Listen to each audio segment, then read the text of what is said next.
Welcome back to the Call Me a Casual podcast, where we glaze how Caraxi sounds in House of Dragon. You call us casuals in the comments. My name is Parker. I'm your host. My name is Ethan. I'm your co-host. And before we get into anything, I've already said this one too many times, but I just want to we just want to apologize for not getting an episode in last week. Just didn't happen, and we want to do our best to try to stay consistent to our 32 subscribers because we love each and every one of you. Every single one. But it just unfortunately did not get uploaded, just didn't get filmed. But we move on. Ethan, you want to tell the people what we're doing today? Yeah, so today on the agenda, we're going over the most recent House of Dragon Season 3. We're going to be talking about that a little bit. Then we're going to be moving into X-Men 97 Season 2. Yep. We're going to be talking about that most recent season as well. And then our last topic, we're going to be going over last weekend's UFC 330. Yes. I'm going to be talking about, a little bit just of the main events there and what happened according to those. And then may have a little surprise segment, may not, but we'll see. Yeah, I got a fun little question I want to ask you. But I don't think it's enough for a whole segment. But let's get right into it. I'm wearing, oh my gosh, I love this shirt. Yes. And you guys are gonna love it too. This is my dry fit Nightcrawler, Kurt Wagner, my absolute GOAT. Shout out. We're gonna be talking a lot about him later. Yeah, we are. If you know, you know. If you know, you know. And then I'm wearing the Daredevil Born Again shirt that I have. The back is so tough. Aries for sure. If you guys can see that, but yeah. I don't know who wins this one today. That back is so tough, dude. The back is crazy. I haven't given it to you. Daredevil's. Daredevil. Yeah. If you've been watching Call Me a Casual, you know that we glaze Daredevil. That's our guy, right? That's our guy. So, all right, but let's get straight into it. House of Dragon Season 3. I have a score. Yeah, I have a score. You have a score as well? Okay. Here is our score out of 10 for House of the Dragon, excuse me. Season 3. 3, 2, 1, 8.3. Okay. Yeah, we're right there. Yeah. I figured we'd be around that range. I was thinking of going, I'd say anywhere from 8 to 8.3. Probably going to be sticking on the lower end of 8. I'll go ahead and start on my opinions of House of the Dragon Season 3. Started off very strong. And I was, first episode was amazing. Incredibly strong. Like, we've been waiting for this. Yes. Let's go. And then, as we all know, it kind of flattens out in the middle. Yes. Hold on, don't mean to interrupt. Spoiler warnings for House of the Dragon Season 3. Spoiler warnings for everything. That's everything. Up. So yes. If you haven't watched any of these topics, please go ahead and do that before you watch this. Correct. But, so flattened out in the middle. And I'm just going to say it's not that it's boring. I understand that they're foreshadowing certain events and, even certain deaths of certain characters. Prime example, Helena. The problem that I have in the middle for me is that we've been playing phone tag now for 3 seasons, and it's send word to here, send word to there. Yep. You get a constant monthly update in the newsletter from the Veil and whatnot. It's like when she's serving face in the Veil. Yeah, that's and you even said this on the last time we were talking about House of Dragon, how with it's good, but we better not be playing phone tag the entire season. And we kind of did. And before you guys start commenting TikTok brain or whatever, I don't want to speak for you, but my favorite live action TV show of all time is Game of Thrones. Yeah, it's by far incredible. That's like the first show where I was like, okay, dialogue is actually insane. So that's what I'm saying. Again, I'm not saying it was boring. Don't get me wrong. It's not boring, and I'm not saying the dialogue is bad. It's just we've been doing this for 3 seasons now, and normally around this time it should be all gas, no brakes. That's what I was expecting at least. And again, I haven't read the books. I haven't read these part of the books to where, I'm not sure. Oh, well, you just don't know what happens. I don't know what they've been changing. I don't know what they've been adding. Right. Whatever the case may be.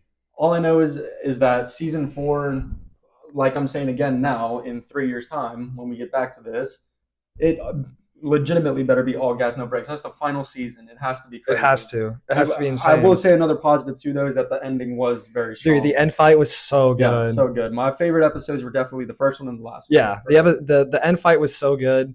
Battle of the Gullet was amazing. Yep. Jace dying, rip my go. Yeah, rip Jace. That's what I'm saying. That first episode was done beautifully. So good. The whole thing with the kids in the front lines, and then the Graybeard. His name's slipping my mind. He just absolutely just rips them. So good. Everything was just, it was brutal. It was good. Daemon was being Daemon. Yeah. Rhaenyra getting crowned in absolute drip. Yeah, no, that was she peak. did have drip this season. Like, it was the end episode is what it needs to be. And I'm not saying that I need action every episode. It's just like some of the dialogue, it's just not as good, and it doesn't grip like Game of Thrones has just absolutely pulled you in. It's not what we're used to, I guess I'll say. And speaking of dialogue, I will say I did like seeing the parallels between Alicent and Rhaenyra now compared to what they were, and how Alicent's basically telling her, like, you said you would never become this or whatnot, and you know, just where I like seeing the growth that they've had compared to season 1. I did like that aspect of it, but you know, like you said, the other parts of the dialogue is pretty forgettable. Yeah, and another thing, I haven't read the books. I can't read, so and we're not here reviewing the books. We're reviewing the show. I feel like Helena's character was so wasted. Yeah, because she was so interesting to me. Like, every time she's on screen, I was like, this girl is whack, and I love her. And it's just so wasted, in my opinion. Because they could have definitely done more with her. And I mean, they did do a bit, but like, again, they said she's a dreamer. She appears to be a dreamer as well, too. I mean, we know that. And I just felt like we should have gotten more of what she can do with that, or seen a little bit more. Her being pregnant is so interesting, and it puts like a whole wrench into Rhaenyra's plans and everything, because there's and then it doesn't matter anymore, because spoiler warning, she freaking King Tommened herself. Yeah, that's what I'm saying. And I wish they fleshed out like how that development happened, I guess, because it was just like you're sitting there watching, and then all of a sudden you're like, are you pregnant? And she's like, yeah, I'm pregnant. And then, you know, they just go from there. But yeah, again, like I was saying, I think season 4 really needs to go crazy. It needs to go crazy and tie things up beautifully. Yeah. I hope so. I think. What did you think about Ormond? I think he was awesome. Ormond, yeah. Obviously, we didn't like. He portrays that character so well. He's not supposed to be a likable character. Same with Cersei. Yeah, the Hightower. Yeah. No, he played his role perfectly. I liked him. I'm not saying I liked his character, of course, but I liked how he did his character. Yes, and I think it was a good addition. Him and Darren that dynamic was so good. I thought Darren was really good too. I was having this debate with my coworkers. Is Darren's hair white? I think it's naturally white, and then they dyed it. And they dyed it brown because he's Targaryen. Yeah, he's Viserys. So I mean, he's been, but that's the thing. They sent him off. Correct me if I'm wrong. Ever since Alicent had him, she sent him off. She sent him off to Ormond. So because she wanted to have a high tower. Hightower and Targaryen and the Hightower, whatever the case was. And I mean, it had to have been naturally white, but you know, they probably conditioned him and made him look like a Hightower. Right. So, and that's what Ormond was telling him the whole time. He's like, "You're not Targaryen. You're going to be Hightower." Yeah. Much, so. I thought the acting was amazing this season. Really good. I thought, dude, Rhaenyra is. I love her. Always, yeah. I love her, even if she is starting to like, you know, kind of turn heel a little bit. I love that. Let's do it. I'm all about it. Do it point. That's like. I mean, what's one of the greatest quotes in Game of Thrones? What's the saying again? When a Targaryen is born, the gods flip a coin. Yeah, that's, I mean, exactly every single time. And they think they don't, you know, they're on the opposite side of it, but they all turn heel at some point. And again, like we saw, prime example with Dany in Game of Thrones, where everybody thought she would be the good one, but no, that's not the case. And she had every right to turn mad. Yep. Save it for another podcast. Me and Ethan actually don't hate the ending of Game of Thrones, and we actually are good with Dany going crazy. But save it for another. Save it for a whole nother podcast. Yeah, a whole segment. I would debate anybody on that. Yep. Same here. Yeah, but I was thinking about it in my head, and I think I can dissect what's wrong with House of Dragon. And it's not that it's bad. I just gave it an 8.3. No. Like, it's great. But I think I can dissect it perfectly on what's wrong with it. Okay, so you have the 2016-2017 stacked Warriors, right? You have KD, you have Steph. Okay, you have these goated players, okay? This is what's wrong with House of Dragon. All right, you go into a season, everyone's healthy. Boom. KD tears his Achilles. It's just hypothetical. I know. Yeah, right. KD tears his hamstring or whatever. He's out for the entire season. AKA Daemon is out for the entire season in Harrenhal. Okay, fine. He comes back healthy next season. Okay, he's back. We got him together. Yeah. Boom. Steph goes out the next season. He ruptured his freaking disc in his back or something. Basically, aka Aemond is in Harrenhal. Yeah, you can't. The star players can't play together for a full season. That's what you're saying. Is that the subplots are not as strong as what they're doing. Harrenhal. When a character goes to Harrenhal, when the episode goes to Harrenhal, the episode goes to Harrenhal to die. Yeah, I hate Harrenhal. When someone goes to Harrenhal, you know they're going to be there for the rest. Dude, of the it's the worst. The star players just can't play together, and it sucks because to me, Harrenhal is a very cool concept, and I love the idea of it, like the supernatural aspect of it. But it's like they just do almost damn near nothing with it. You know bro. What I'm saying? It's like I said, when someone goes there, like you said too, they just either go there to die or they're there for the remainder of the season. Yeah, and the episode dies in Harrenhal. Harrenhal pisses me off so much. Did you like that analogy? Yeah, no, that was good. That was good. That was to put it in layman's terms. That was very good. Yeah, I like that. That's what I was thinking about. I just don't know why we can get like season one.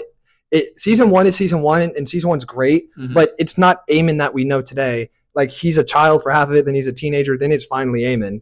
So like season one's good, but season two, when the star players are the star players like Daemon and Aemon, Daemon's on freaking injury reserve in Harrenhal. Okay, he's back. Oh, now Aemon's on injury reserve in Harrenhal. Yeah, the star players just can't play. Yeah, no, on the DL list. That's right. That's right. Term for you. But let me ask you real quick. I guess as of right now, if you got one, where would you rank the not Game of Thrones, House of the Dragon seasons? Right now? For me, it'd go 3-1-2. 3-1-2. Yeah, I'd have to agree with that. I like honestly. 3 the best. 2 is definitely. I think it's not. I mean, it's not bad, but it's definitely the worst in my opinion. Not the strongest. Yeah. But yeah, I'd say 3-1-2. But 1 is close to 3 for me because I did really adore season 1 with Millie Alcock being young Rhaenyra, and everything coming to shape.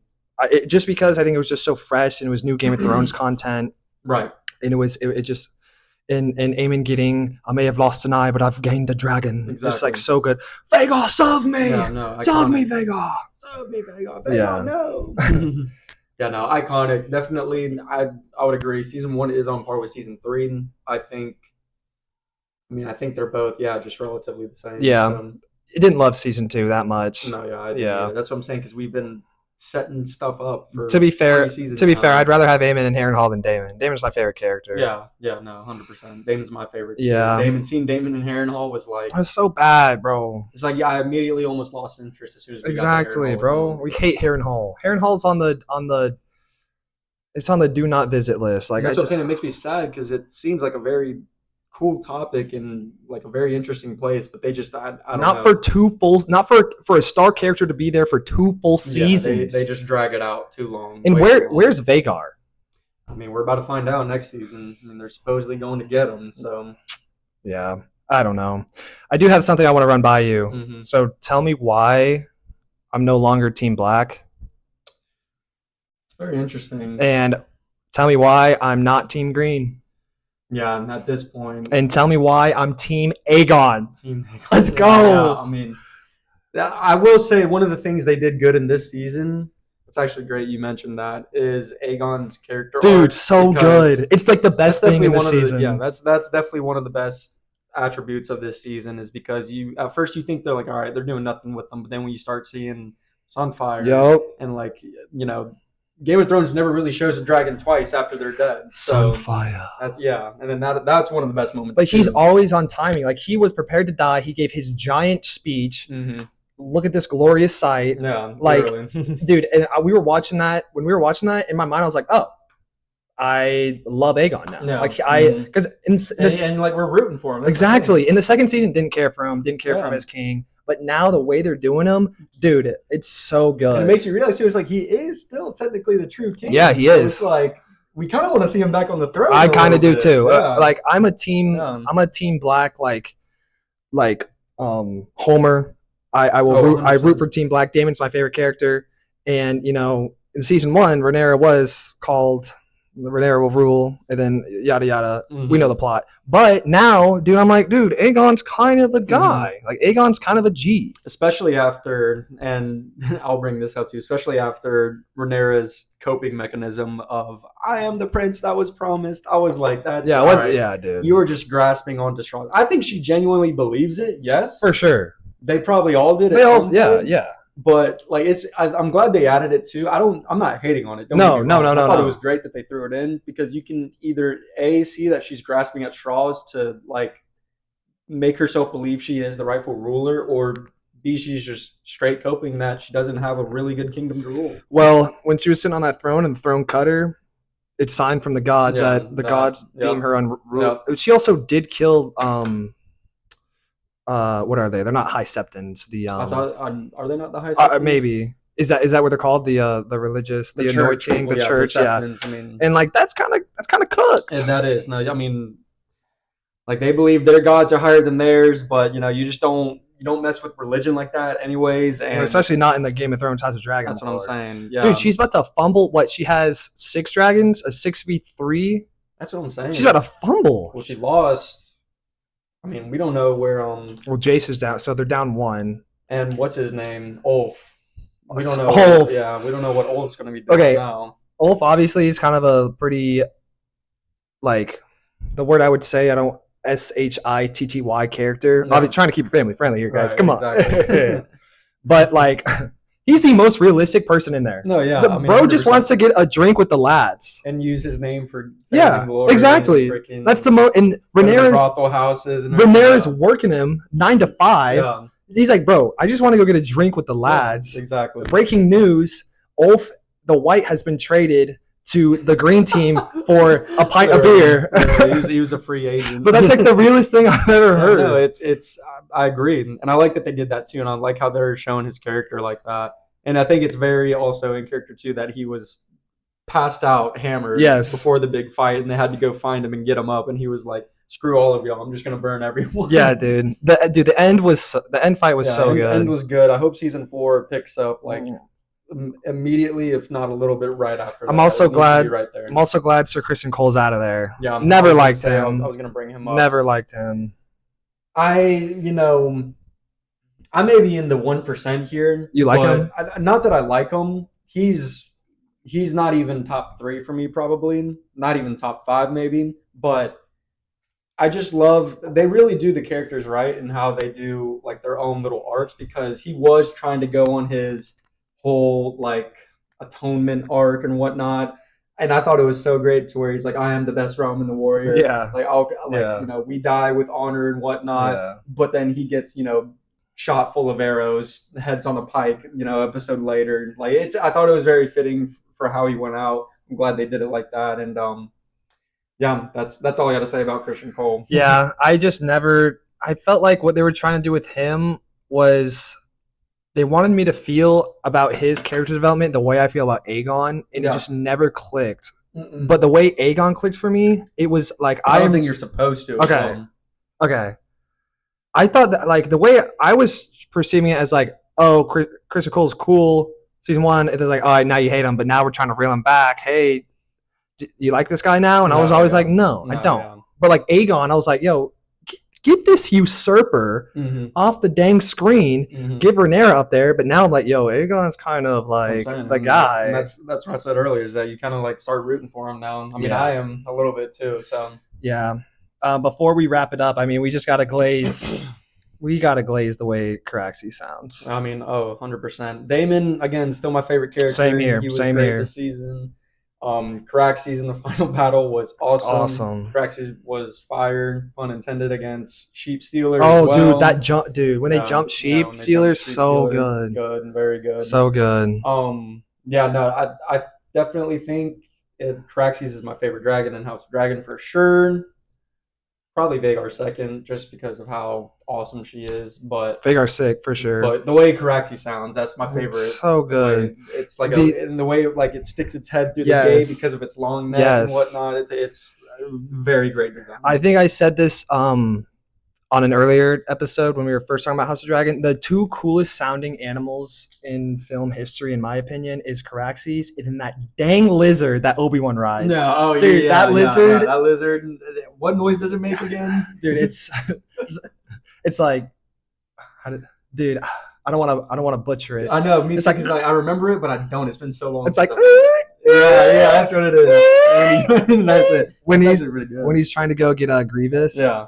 Dude, that lizard's so sick. Yeah. Oh, also I want to say we recently just upgraded in our sound system, and so when we watched last episode of House of Dragon, the sound system, we got a little sub, we got more speakers, and Craxies was roaring through it. So just want to shout out my dad. Yes, thank you again. It's been such a great addition to the crib that we got here, and it's been serving its use, to its fullest. So thank you again. It's awesome. I know he's going to see this because he watches everything. He's our biggest fan. So just shout out you. Yes, thank you again. It's awesome. It's goated. It sounds really good. But yeah, House of Dragon season 3, 8.3 for me. I'll stick with the 8 on this one. Yeah, I just don't feel like a single season of House of Dragon has even reached close to the heights of Game of Thrones. I'd even argue like the worst season of Game of Thrones is like it could like go up against the best season of House of Dragon. Yeah, I mean, I don't think that's crazy to say either. Yeah, it's not that House of the Dragon is bad per se. It's just it's not what Game of Thrones is. Game of Thrones, call it conquest, victim of their own success, man. Victim of their own success. It's hard to recreate. Staples. It really is. It really is. There's so many characters about Game of Thrones that I care about. I mean, do we care about Lord Corlys? No. Do we care about Alan? Not really. Do we care about like Rain? Not really. Like, there's just characters here that I just don't really care about. But Game of Thrones, more forgettable. Yeah, Game of Thrones is just like here's like 8 plot points. Yeah, and you're all invested. And you're invested in all of them. I was even invested in like Stannis' plot point. Exactly. Yeah. But I mean, if you haven't watched House of Dragon, definitely go watch it. It's really good. 100%. Definitely would still recommend. But if you're sitting here not understanding the Game of Thrones references, you haven't lived until you've watched Game of Thrones. Definitely need to do your homework. It's incredible. It's the greatest thing ever put out. Yeah, it's so good. It's definitely, even though it is a prequel, House of Dragon, definitely watch Game of Thrones first to get the full experience. I agree. I agree. The franchise. I agree. All right. But yeah, that's all I got for House of the Dragon. Like I said, last thing I'll say, season 4, final season needs to be all gas no brakes, and let's tie it up and not just say, you know what I mean? 100%. It's got to go. Yeah. It's got to go. No. Do you know how the book ends? I don't, but I have an idea because of prior knowledge of what we've watched in Game of Thrones. Let's hear your idea.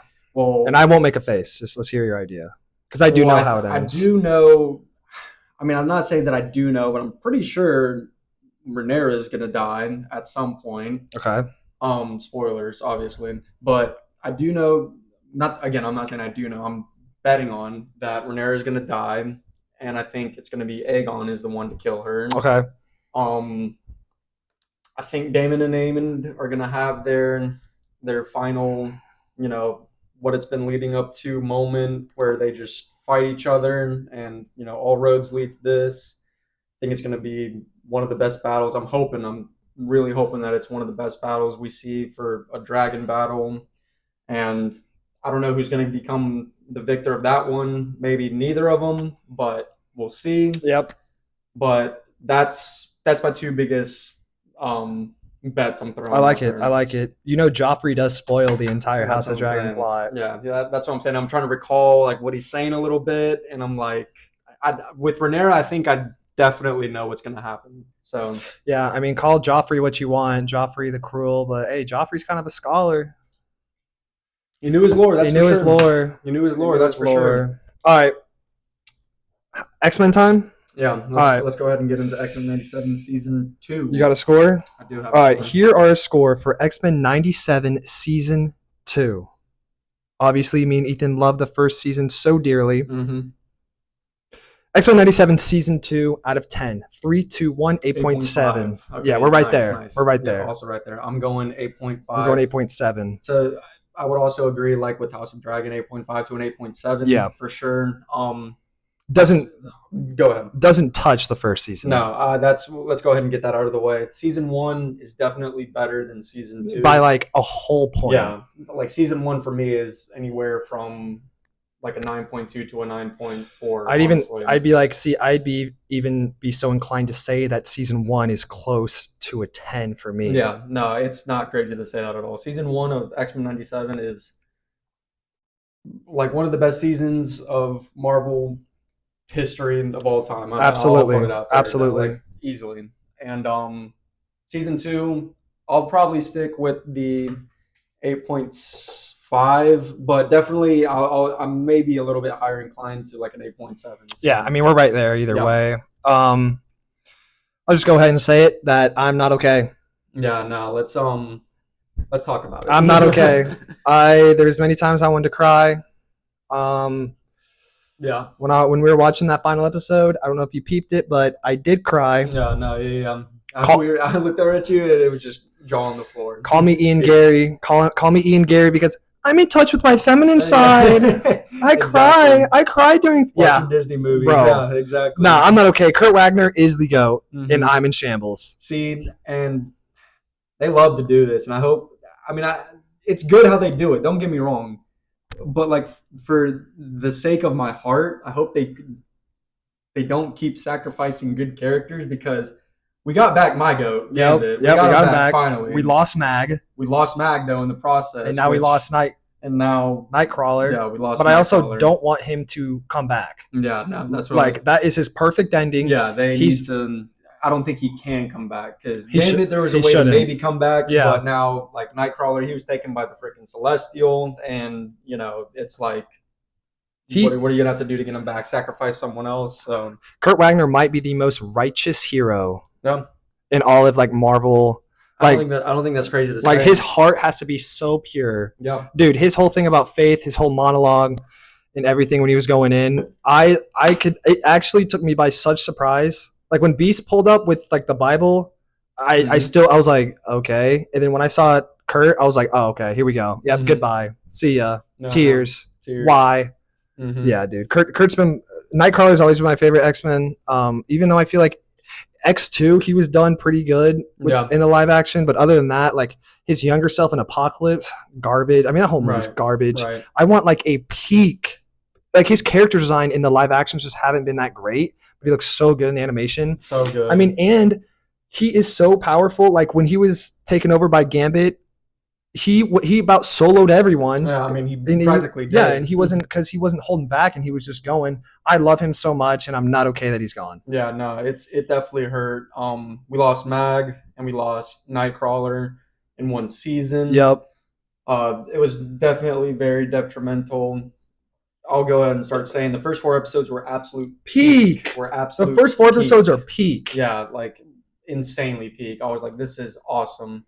Yep. And then where my problem starts to develop, I got it written down right here. We go to a complete 180, and it's like we've lost the plot almost. Yep. And then the end, we're trying to like get it done. Hey, I don't know why we're coming back episodes instead of 11. Don't know.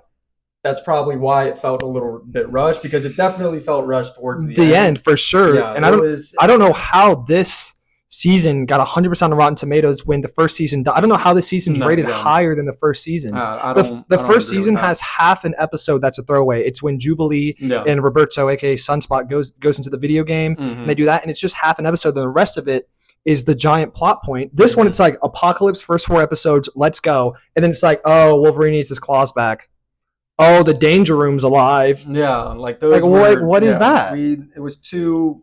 So I'm saying we went to a complete 180. Yeah. And that was also one of my issues as well too, is that Apocalypse should have remained the bigger threat overall. The entire time. Yes. Because first 4 episodes, how they built him up, seeing his backstory, and the whole time we have a team in the future, we have a team in the past. Peak. And how they're trying to understand that's how they ultimately got rid of him or however they did it, but it's just he was there. And then he was not. And then exactly. It's like, oh, he's back. Well, you get Horseman Gambit, and it's like, okay, he's back. But then you get like Apocalypse Gambit or whatnot. And I was like, I was just, I completely agree. And like in one of the timelines, that Apocalypse dies off screen because of Gambit. Why not show that? Why did we not see You got to show that. Like, Apocalypse dying off screen to Gambit is not it. Horseman Gambit versus Apocalypse would have fed families.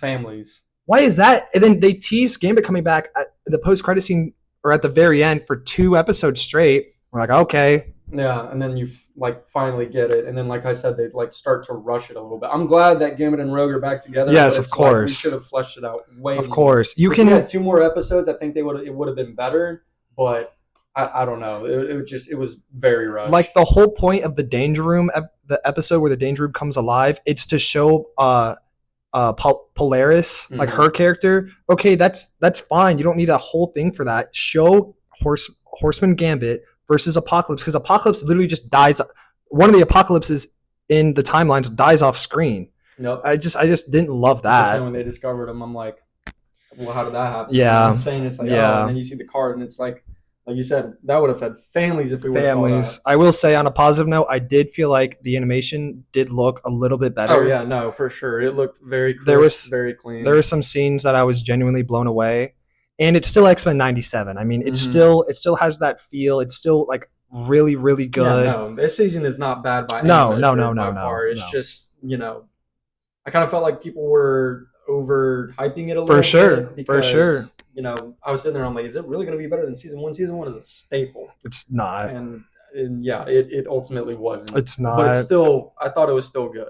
I also didn't like how when Nightcrawler does make his sacrifice, we don't have a moment of where Rogue and the team realize what he's done. It just kind of cuts to like the perfect like X-Mansion paradise where like everyone's together and they're reading the book and they're looking at Kurt's picture and they're all happy and smiling. I wanted a scene there where like Rogue breaks down into tears. Not even a funeral too. Or not even a funeral. Yeah. Like we're not grieving. It just felt like it was just like, all right, here we go. So I'm saying go. It was just rushed. Yeah. And they were just trying to cap it all off. And I'm like, and I wish we saw more of Celestial Rogue.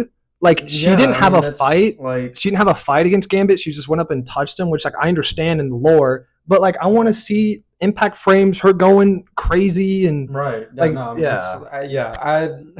because I mean that character design and concept looked crazy. Awesome. It was that was awesome, and they just did little to nothing with it. So like I said, it was a little underwhelming. Still good, but I just wish we had more episodes.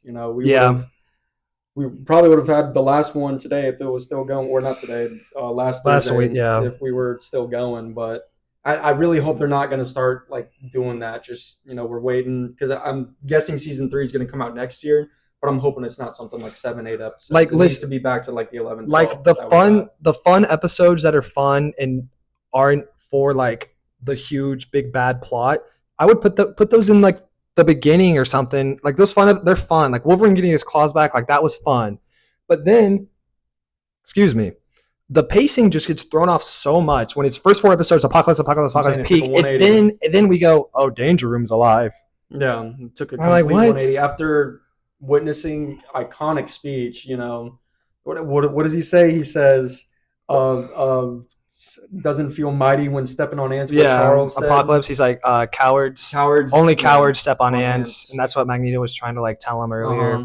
Yeah, really good. And even like Charles going through the trauma of like trying to replay the moment and seeing if he can like get a different outcome was great. But then like I said, just take a complete 180. And low key, Charles didn't do much this season. No, he didn't. He only was relative in the first 4 episodes, and then after that, it was like. See ya.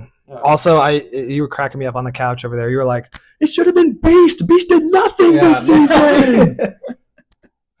I mean, Beast did nothing this season. Like this may be like crazy to say. I'm not the biggest Beast guy. I've never really been the biggest Beast guy. I don't know who the biggest. I don't know who a if Beast. Your favorite X-Men is Beast. You may need a like reevaluation. Cool concept. Cool X-Men. There's way better options. He's the best when he's being smart. Which I was rewatching season 1 with our roommate. Shout out our roommate. Dude, Beast is like so smart in that season. Like he's doing all this and all that, and he was doing that in the first 2 episodes when he was trying to get them back to their timeline. But other than that, the dude's just not doing anything. Nothing. That's what I'm saying. I also will say like. I hate to just keep hammering negative points, but I mean, it could have been so much better. I felt like the soundtrack wasn't as good. Like nothing touched Happy Nations. No. There wasn't. I mean, I feel like there really wasn't a moment where, maybe besides Mag's sacrifice, where you were like having that emotional feel with the soundtrack. Soundtrack in season 1 was definitely way better. Season 2 was lackluster for the soundtrack. I mean, there wasn't, like I said, there's not really any moments where it felt like the score should be hitting right. Jubilee's Volcano Girls. I mean, well, yeah, that could be one if you love it or hate it too. But I don't care for Jubilee. Yeah, I mean, I just don't. Cool X-Men, but it's like I mean, I'm glad they're trying to give her moments, but it's like it's nothing really comparable to stuff we've already seen in the series. Yeah, So. I agree. I also don't. I have a question for you, and I don't know if I'm missing something or if I just like have forgotten an aspect. How can Rogue and Gambit touch each other now? Glad you asked this. I believe one, she's blessed by the Celestial. Two, Gambit's technically undead, and when he came back and cleansed of Apocalypse, I don't think she necessarily. Well, I mean, they did kiss. Yeah, they're but making out. yeah. I'm not going to just say they're throwing it in there to throw it in there. I think there's definitely reasons, but it has to do something with him coming back from the dead. I'm pretty sure. Okay. Like I said, I don't know the comics of where this No, part is, no, but no. it definitely is something revolving that aspect. Okay, because like when In they the were end, at some points, if Rogue learns to fully control her powers, she can like touch people. So I know that. I don't know if she has an X-Men 97. Like I don't, I'm not saying they're just throwing it in to throw it in. That could be the case. There could be no explanation, and if it is, it's kind of lame. But I'm sure there's an explanation. They just didn't really explain it. They're just like making out and like I'm glad that they're together. It makes my heart happy. But I was just like, wait, hold on. But no, yeah, everyone was like, wait, how can she touch him? Yeah. So I'm glad they are, but yeah, they're like I said, if we just had more time to flesh it out and explain why, then I don't know why we didn't have more episodes. I don't know either. And I will say the last thing I'm probably going to say on this is that they need to get the original writer back because you can tell everything that they can regardless. They need to do something. He got canceled. Yeah, I mean, for saying some things. Right, and it's unfortunate, but you can tell the writing is definitely not as strong as what it was in season 1. Completely agree. And maybe they can cook in season 3 if it's the same team, but like this season 2, you can tell that it was definitely some different writing choices going on because you were kind of getting some like, why are we even doing this moments? So I completely agree. That being said, I mean, I still did give it an 8.7. You get it an 8.5. It's still incredible. It's still good. Don't get me wrong. It's still really good. I'm not boycotting. No. It's still good. It's just I think the way people were describing the season compared to what we got to season 1 ruined the expectations, and I was going in with high expectations. They were met. Some of them were met, but overall, it was just it's not the same as they were like the way they were talking about the season was as if it was Neja 2 versus Neja 1. Holy poll right there. That's a great poll. Holy ball knowledge. That is ball knowledge. Yeah. I do still have X-Men fever. Bad, especially after the announcements about what's going on with the MCU. Yep. Our girl Indy. Yes. I'm just hoping they really do it right. Really do it right. Call me a casual. Indy's going to kill it, 100%. But I'm not listening to what anybody. No, neither will I. She will kill it about Heath Ledger. For sure. Indy will kill it, 100%. She's fantastic. But I will say I'm kind of bummed out. And she could have gotten a different role. It doesn't have to be Rogue, but I'm kind of bummed out that my girl, Kaylee Spaney, is not in it at all, dude. She needs to be in more stuff. Yeah. She's great.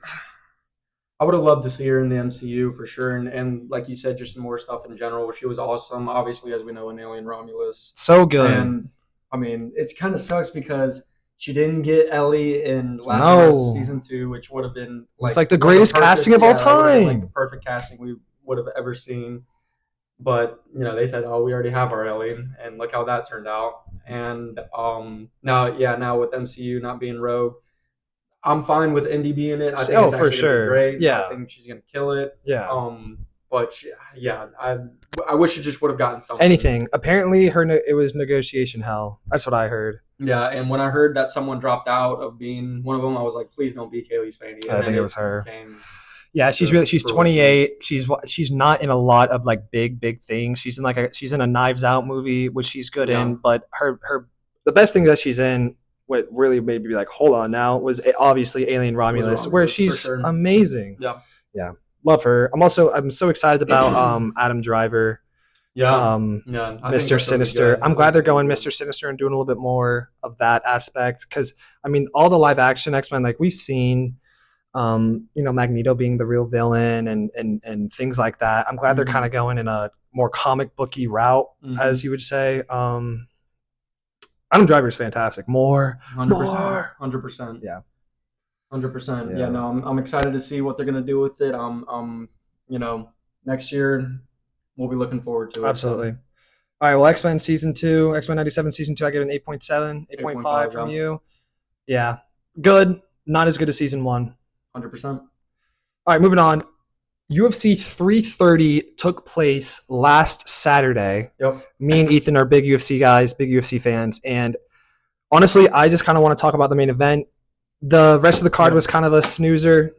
Just not really. Only one really mentioning was Mackenzie Dern. Mackenzie Dern, just dominant. Just dominant performance. The reason why she's the champ. That's all I got to say on it. Yeah. So. Oh, actually, I do want to say something. The girl she was fighting, the redhead, I don't remember her name.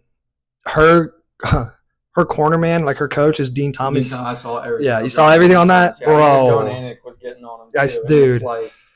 I kind of lost some respect for Dean. Oh, for sure. After going on the air like that and saying, kind of like pushing the blame away from her on a fighter's big night, or not pushing the blame away from him. Yeah, pushing the blame onto her, saying like, oh, she was never really like championship material or whatever he said. It was stupid. So those of you who don't know, Dean Thomas of the UFC is pretty much like the Gene Steratore of like the rules expert. Yeah. It's like when you're watching a fight, John Anik or Joe Rogan like, what do you see, Dean? And Dean's like, well, Sean O'Malley's got to get in there and flash the 1-2 and then pull back, just like he's like the rule expert guy.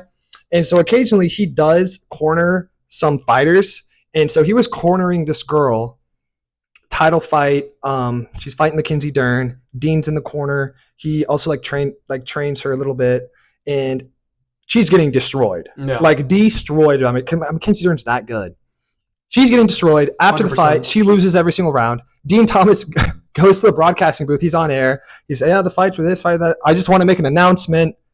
I will never be cornering a fight ever again. I'll never be cornering. This is my last one. I told her I'd take this girl. I don't remember her name. I apologize. No. I told her I'd take this girl as far as she could go, and I think this is as far as she can go, so I'm done. Yeah, no. And he just takes the spotlight. No, you don't say that. And it's just kind of, I don't know, it's kind of ridiculous. Like, so he's done, like, after, if your fighter doesn't win, then you clean your hands and you're done. Like, I don't know. And then he issued an apology on Deep Water's podcast, which is like Dustin Poirier. He's on that. And he gave an apology and said I shouldn't do this, but the girl fighter that he was cornering is like, I don't accept your apology. Like, I don't want to see you ever again. Like, we're done. I wouldn't either. So that's the whole controversy on that thing. No, it's not. It's not. But other than that, Mackenzie Dern is her. She's good to look at. She's good 100%. To watch. That's why the fights are entertaining. That's why the fights are entertaining. Let's have Zhang Weili come back down a weight and fight. That'd be fun. If that's what they're going to do for that, that's definitely going to be a good fight. That'd be fun. But other than that, let's just go ahead and talk about Islam Makhachev versus Ian sit in the corner Gary. I'll just go off rip and say, obviously, as you can see right here, Sean O'Malley is my favorite fighter. Yep. Sean O'Malley is a completely different stylistic fighter than Islam, okay? It's like different sides on the spectrum, so that kind of tells you what UFC fan I am. Islam is now in the GOAT debate, but he is boring when he goes up a weight class in welterweight. Islam at 155 was so fun to watch, choking out Charles Oliveira. Yep. Dustin Poirier fight war. Yep. Choking out Moicano. 100%. Head kicking Volk. First Volk fight, entertaining. I never deemed Islam as a boring fighter, but when he goes up in a weight, he has become a boring fighter, and I think it's because that's just how he has to fight now with these bigger guys. Yeah, and I'm actually glad you brought that up because it's, let's not get it confused though. He did knock down Gary with the head kick. Yeah. Head kick. Oh, yeah. So, and that was insane. Yeah, and people are. I don't know where this came from all of a sudden because I've been watching UFC for a while now, and a lot of people are starting to realize that when like these Russian champions, they're so boring to watch, which yes, it is. But if you've looked at the history of the sport, that's how they've always been trained to do. And they practically lay their way to a belt. Yeah, it's not a new thing. It's not a new thing. Like I thought everyone starts to switch up because of it. And I'm like, look, if you're watching a Russian champion and you're not expecting that, or any type of, wrestling background, Dagestan, Caucasus Mountains thing.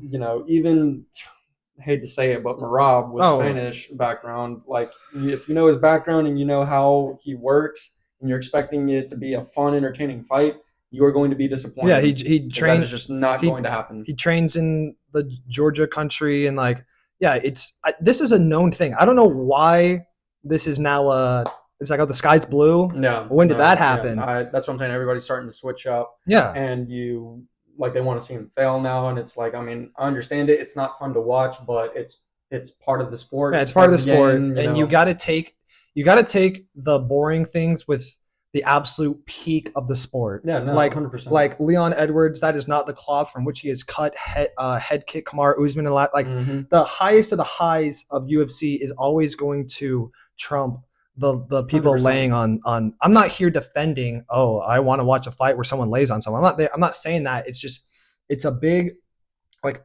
mixture. It's a melting pot, and you got to take the good with the bad. But like, if you want to go watch a boring fight, go watch Israel Adesanya versus Yoel Romero. I mean, they didn't. That's a boring fight. If you want to watch a boring fight, go watch majority of Merab's fight. When boring fights, like as boring fights goes, this wasn't even that bad. No, it wasn't, because like I was going to say, there was certain times where Islam even looked hesitant against Gary, and Gary had the momentum for sure. For he started stuffing some of the takedowns. I mean, Gary really didn't do anything against it though, and didn't really build off of it. Just punch him in the clinch. Yeah, and I mean, that was it really. Yeah. He did look kind of bruised up, but like you said, he was just getting him in the clinch, and that's all he could really do, because it was still a dominating performance by Islam. That was my main point I was going to say, is that I'm not understanding why people are suddenly just switching up on why, when there's a Russian holding the belt, they don't know what to expect. Yeah, were you expecting like Dustin Poirier or Sean O'Malley to come out there and start slicks? I mean, Islam's boxing's good. It's just Ian is so much taller and bigger than him. Yeah. And like I said earlier, like Islam at 155 was throwing himself into the fire, but he knows he can't do that here. So I think he just results stuck. I mean, the JDM fight was way worse than this one. The JDM fight 100%. Was way more boring 100%. Than this one.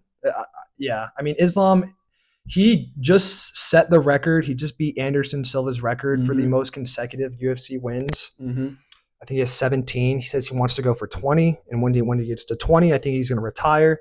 And if he does that, boring or not, we got to have conversations. Oh no, we definitely will. You know who's really good right now in the NBA, who's boring?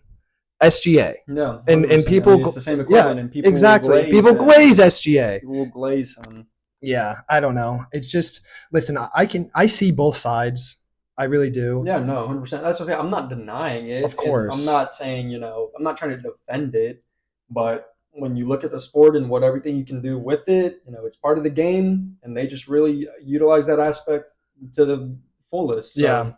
It's like, the problem is you have these radical like Dagestani fans who will just, they act so hardcore to where if someone's just laying on someone, they're like, what do you mean? This is so technical. No, this is incredibly entertaining. And then you have guys on the other spectrum who thinks it's a kickboxing fight, right? Which it's not. They think it's just straight boxing. Yeah, so, which it's not. I mean, just gotta see it. Be in the middle. Take the good with the bad. I mean, the fight. Like I said earlier, if you thought that was a boring fight, like there's been way worse. Yeah, no, 100%.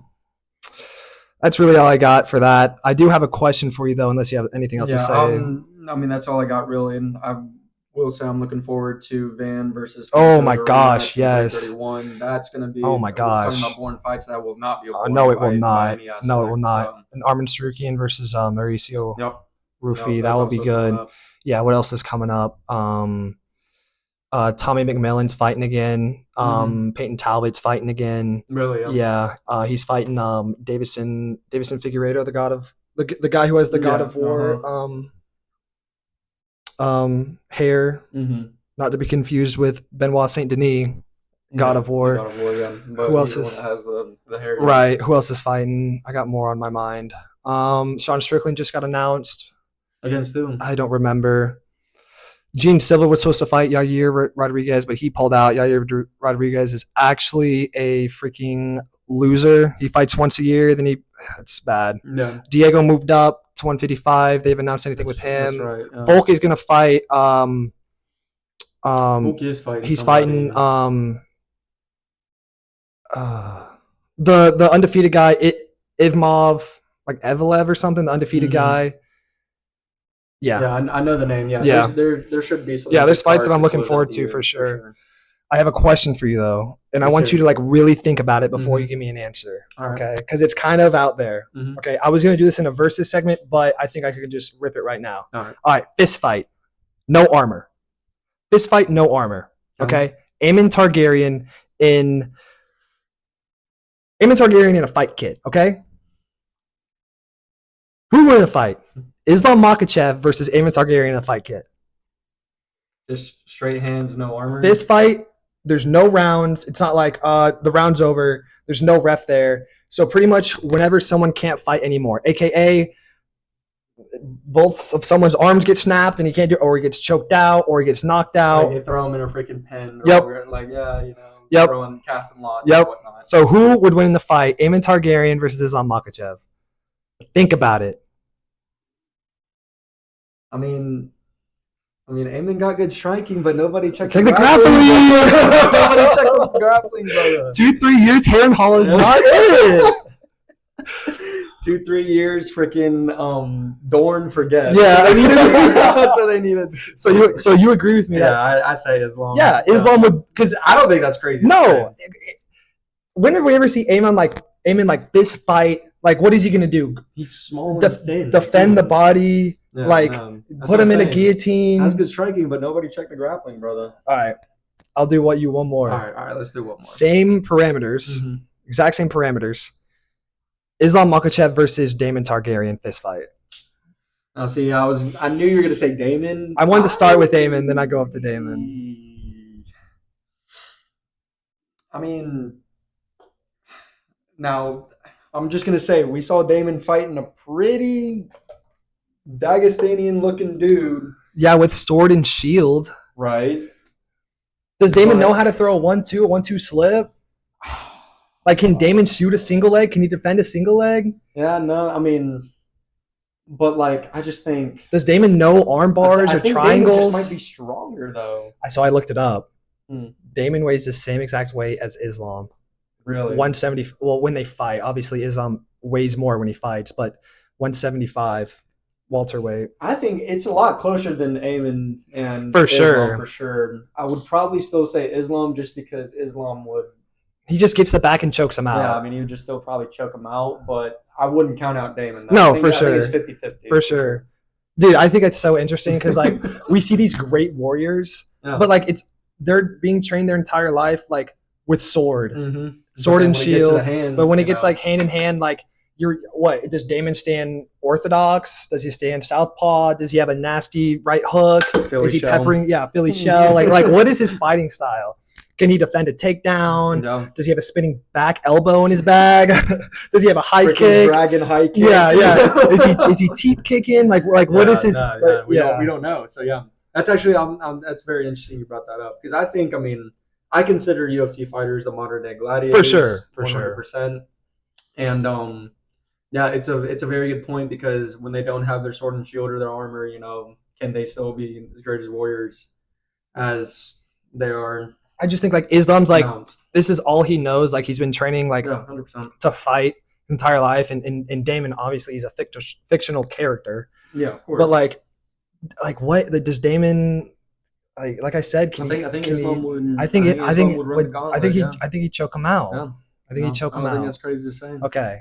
Because Targaryen got good striking, but nobody checked the grappling. Bro, it's so funny. Like, it's so funny. Like people when you rest your head on that pillow tonight. Yeah. Like people are thinking like their next day. They're thinking like, oh, like I got to do this and this at work. I'm there. I'm like, could Islam Makhachev get a takedown against Daemon Targaryen? Could Islam Makhachev be a Targaryen and claim a dragon? Yeah, something like that. What does Islam have to do for him to be your GOAT? I mean, not a whole lot left. If he's already he broke it or tied it? Broke it. So he broke the record already, and if he goes up higher than that, it's already going to be a record that's pretty much impossible to beat. I also think he has the record for lightweight title fights. Yeah, I mean 2 belts, right? He's got 2 belts. He's had 2 title fights in welterweight. would there be any realm of possibility for him to do 3? No, I think he couldn't compete with the because it goes to I mean, we saw that with 175, Pereira. then They tried to do that with Pereira. 185. So what is that? Who's the champ at 185? Sean Strickland. Yeah. I don't know if that's possible. No, they're too big. Yeah, I don't know if that's No, possible. I think for me, if he gets to 20, undefeated, retires, I'd have a conversation because I already kind of disqualified John Jones because of his cheats and everything. If you're not a casual on the opposite spectrum of this podcast, you would realize that. I mean, I don't even put John Jones up there really too. I think he is, he's still in conversation, but Yeah. I wouldn't put him as. No, he's just cheated too much. He's failed too many drug tests. He has probably one of the worst robberies of all time with Dominic Reyes. For me, it's Mighty Mouse because I think Mighty Mouse is the most complete fighter. He also has some unreal amount of title defenses. I think it's like 16 or something. Also, if you want to say GSP, like that's totally valid.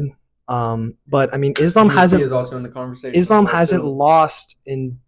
I'm pretty sure he hasn't lost since 2015. Yeah, like 2015 or 2016. Let me look it up. It's been almost a decade. So. Yeah, so I mean, it's getting hard to deny this guy. He's definitely in conversation. You can't deny that. No. Yeah, like he's been in conversation too. Yeah, 2015 is when it's his first fight in the UFC. Yeah, first fight in the UFC, and he got knocked out and locked in. And then he locked in. Yeah, dude, ridiculous. I was 14 in 2015, so no, that's unreal. That is unreal. But that's all I got for that. Yeah, that's all I got too. Yeah. Well, I hope you guys enjoyed this episode of Call Me a Casual. We always enjoy doing this, and we're really going to try our best to stay as consistent as possible. Yes, again, we apologize for not uploading last weekend. We're definitely going to try to stay more consistent. Yes. Get one up next weekend as well, too. Yes. And, thank you guys again for tuning in. We love all of you that tune in. And we love seeing all the comments on the videos. Absolutely, it doesn't matter how many views we get, how many we're always just going to keep going out for the love of the game. I mean, I'm literally going to sleep thinking if Daemon Targaryen can defend a single leg takedown. So, yeah, this is just how our minds work and what we want to talk about, and we love giving it to you guys. Thank you again, and thank you, Ethan, as always. Yes, and thank you as well. All right, till the next one. Love you guys. Until next time, love y'all.